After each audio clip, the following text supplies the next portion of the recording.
नमस्कार। शराब घोटाला, पिछले 2 साल से ये शब्द आपने कई बार सुना होगा। 2 साल से बीजेपी की सारी एजेंसीज कई रेड मार चुकी हैं, कई लोगों को गिरफ्तार कर चुकी हैं, लेकिन अभी तक एक भी पैसे का हेरफेर कहीं नहीं मिला, कहीं से एक भी पैसा नहीं मिला। अगर भ्रष्टाचार वाकई हुआ है तो इतने करोड़ों रुपए गए कहां? क्या सारा पैसा हवा में गायब हो गया? सच्चाई यह है कि किसी तरह का कोई भ्रष्टाचार हुआ ही नहीं। अगर होता तो पैसा भी मिलता। ऐसे फर्जी केस में आम आदमी पार्टी के कई नेताओं को इन्होंने अभी तक जेल में रखा हुआ है।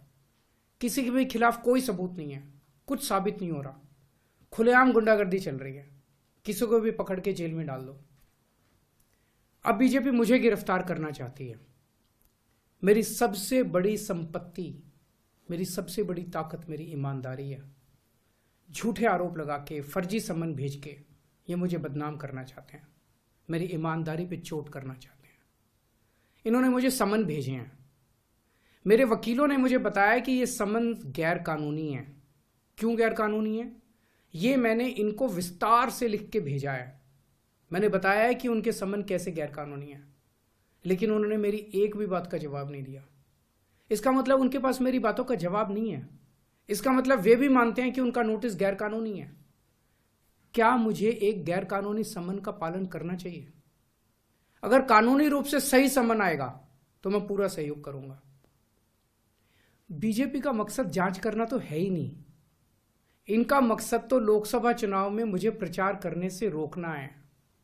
ठीक लोकसभा चुनाव के पहले इन्होंने मुझे समन भेजा है। क्यों? इस जांच को चलते 2 साल हो गए। अभी ठीक लोकसभा चुनाव के पहले मुझे क्यों बुलाया जा रहा है? पहले क्यों नहीं बुलाया?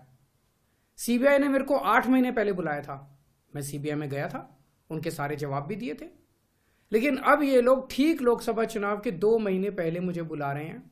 तो बीजेपी का मकसद कोई पूछताछ करना थोड़ी है। इनका मकसद है पूछताछ के बहाने केजरीवाल को बुला लो और उसे गिरफ्तार कर लो, ताकि मैं लोकसभा चुनाव में प्रचार ना कर पाऊं। आज बीजेपी भ्रष्टाचारियों को नहीं पकड़ रही, बल्कि खुलेआम ईडी और सीबीआई का इस्तेमाल करके दूसरी पार्टियों के नेताओं को तोड़ के बीजेपी में शामिल करवाने का काम किया जा रहा है। एक नहीं, 2 नहीं, कितने उदाहरण हैं जहां किसी पार्टी के नेता के खिलाफ ईडी सीबीआई के मामले चल रहे थे या उन पे गंभीर आरोप लगे हुए थे। जैसे ही वो नेता बीजेपी में शामिल हुए, उनके सारे पुराने मामले बंद कर दिए गए या ठंडे बस्ते में डाल दिए गए। तो जो इनकी पार्टी ज्वाइन कर लेता है